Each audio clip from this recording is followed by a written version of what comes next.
Muhammad wa ala alihi wa sahbihi ajma'in. Bapak dan Ibu yang kami muliakan, alhamdulillah hari ini kita ketemu lagi. Di sini kita kata dulu siapa kawan penumpangnya, penumpangnya diperiksa juga. Gimana singgah di Calang, di rumah makan apa, pemilik rumah sekolah segala macam, atau lingkungan. Mudah-mudahan kita semua memiliki sumber daya itu. Baik Bapak Ibu, ini Ibu perhatikan saya dulu. Coba Ibu tebak.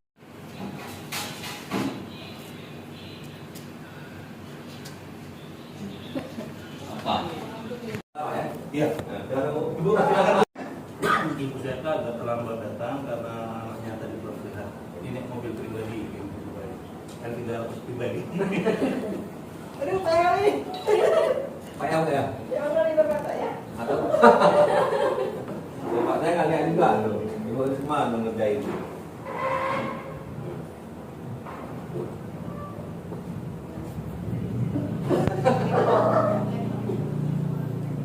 Bapak tulis. Apa? Persegi. Sampai dapat. Sampai dapat.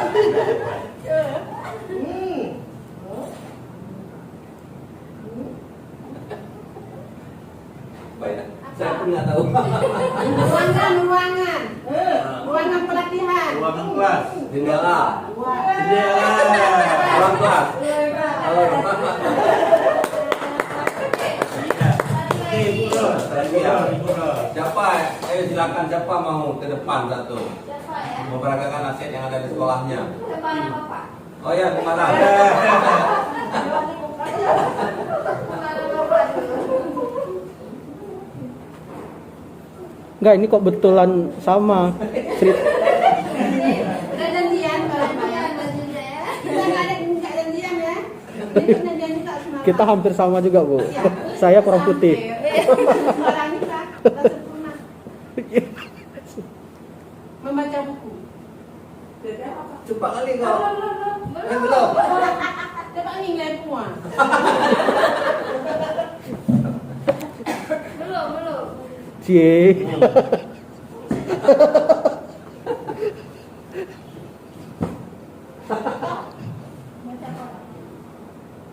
Belum juga. Belum. Siswa membaca buku tema. Sikit lagi.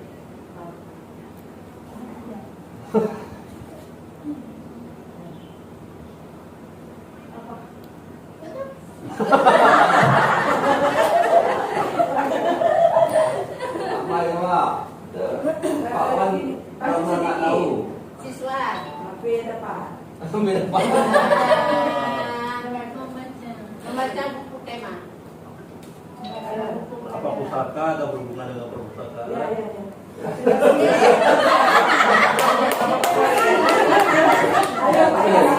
Literasi siswa. Perpustakaan tadi ya dari Bapak Iwan. Sudah betul kan? Secara positif. Karena aset itu bisa saja itu sangat mendukung penuh, agak mendukung, biasa-biasa saja, atau malah tidak mendukung. Ya, tidak mendukung sama sekali. Jadi sudah Pak aset. Nah hari ini tujuannya adalah kita usahakan mudah-mudahan kita bisa mengidentifikasi beragam aset yang dimanfaatkan untuk pengembangan program sekolah yang berpihak pada murid. Bagaimana kita mendata dan mengembangkan aset-aset yang ada di sekolah kita dan kita manfaatkan untuk pengembangan murid itu sendiri. Lalu peserta dapat menggunakan beragam aset milik sekolah untuk merancang program yang mendukung visi misi sekolah yang berpihak pada murid. Jadi kata kuncinya tetap ke murid, karena yang belajar murid. Jadi bagaimana supaya murid itu bisa mencapai tujuan belajar dengan maksimal. Ada beberapa agenda. Ini kita pagi ini kita mulai dari diri kita sudah coba nanti kita mendata aset-aset yang ada di sekolah kita. Apakah aset yang sumber daya manusianya, apa sumber daya fisiknya nanti ya. Nanti kita akan coba lihat. Kemudian coba kita nanti mengeksplorasi konsep mengenal sekolah sebagai ekosistem. Ada 7 aset utama sekolah, nanti kita akan ada materinya insyaallah. Kemudian ada pendekatan berbasis masalah dan pendekatan berbasis aset. Kemudian ada ruang kolaborasi, ada tugas berkelompok nantinya. Kemudian ada refleksi terbimbing. Nanti setelah refleksi terbimbing, kita sepakati apakah kita istirahat dulu atau kita lanjut ke demonstrasi. Karena pada sesuai jadwal refleksi terbimbingnya nanti selesainya bahwa pertama ini jam 11.30. Saya pikir kan masih lama kan. Tapi 11.30 saja kita. Kemudian ada elaborasi pemahaman. Coba kita satukan pemahaman kita sehingga kita ada satu simpulan bagaimana pemanfaatan aset itu nantinya. Lalu ada koneksi antar materi. Kita coba membuat diagram keterikatan antara pendekatan berbasis aset dan pengembangan program sekolah yang berpihak pada murid. Nah, ini nantinya kita bisa menuangkan dengan berbagai macam metode yang kita inginkan dan coba nanti kita rancang aksinya saya yang kita lakukan. Ini ada beberapa kesepakatan kelas seperti biasa. Kalau Bapak Ibu setuju oke, kalau kita hapus sebagian boleh atau ditambah juga boleh. Jadi yang pertama menghargai sesama peserta dan fasilitator. Saya pikir kita sudah sangat menghargai Bapak Ibu ya, sangat menghargai, saling mau mendengarkan teman yang berbicara kan. Terus satu bicara semua mendengar. Jadi ada yang berbicara, kalian coba perhatikan gitu kan. Kemudian tepat waktu, kita usahakan kita tepat waktu. Dan tepat waktu istirahat. Dan yang paling penting itu adalah tepat waktu untuk pulang ya. Masalah terlambat masuk tidak masalah, yang penting pulangnya tepat waktu. Gitu kan. Kemudian berpartisipasi aktif.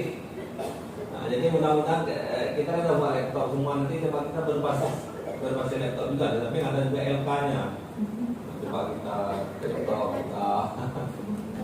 kita mengakses segala macam nantinya. Fokus pada sisi belajar. Dan yang terakhir menonaktifkan handphone. Boleh mencairkan, boleh apa saja.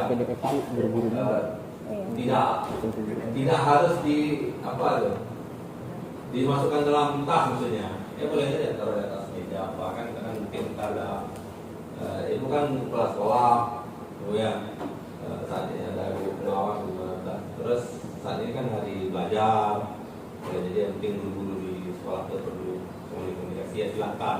Tetapi kalau menerima panggilan itu mohon di luar gitu. Ada lagi mau tambahan Bapak Ibu? Mungkin ada tambahan. Menambah jadwal sampai jam 6 sore mungkin ada. Ibu mungkin Ibu Rosi mau kan? Tambah saja Ibu, kami tak pulang jam 15.30. Ibu saja mungkin jam 14 kan? Kan ada. Apa yang menurut pemahaman Bapak Ibu aset? Ingat tadi sudah saya sampaikan. Kesulitan anak-anak? Bisa? Butuh Pak ya. Sebetulnya dikirim aja di grup WA sama tulis saja. Maka nanti kan dengan menulis itu mudah-mudahan Ibu Frida akan melengkapi video itu. Pengulangan satu suara, aja boleh satu suara. Ya tidak kalah, diambil balik kursinya. Siko celana basah Pak ya. Ya. Bisa. Sudah. Udah oke Bu ya? Sekolah yang berpihak pada murid dan bagaimana pemanfaatannya. Saya di sini menulis hanya untuk menunjang peningkatan kualitas pembelajaran. Tantangan saya di perpustakaan tidak ada pengurus perpustakaan, Pak. Jadi banyak kendala yang saya hadapi pertama sekali masa membuat kartu pinjaman buku siswa, kemudian penataan ruang pustaka, kemudian dalam mengupdate jumlah buku yang ada di pustaka. Yang kedua, lingkungan sekolah kurangnya indah dan rapi. Berhubung sekolah saya Pak kemarin ada pertama sekali ada bantuan, ada peta-peta semen di pinggirnya, kemudian di tengahnya hanya ditanam rumput. Karena sering terinjak oleh siswa, jadi rumput ada yang udah mati, ada yang udah panjang, jadi kurang rapi nampaknya. Kemudian ruang kelas kurangnya rapi ruang kelas. Berhubung sekolah kami 3 ruang masih berbentuk impres Jadi ada lantai yang sudah copot keramiknya, kemudian ada yang lantai 2, ada 6 kelas, di bawah 3, di atas 3. Itu masih belum keramik, masih banyak debu. Nah, kemudian kurangnya meja kursi siswa. Nomor 3, bagaimana strategi yang sudah Bapak Ibu lakukan dalam menghadapi tantangan dalam mengelola dan menggunakan sumber daya atau aset sekolah tersebut untuk menunjang peningkatan kualitas pembelajaran. Yang jelas kalau perpustakaan saya menugaskan guru THR atau P3K buat saat ini.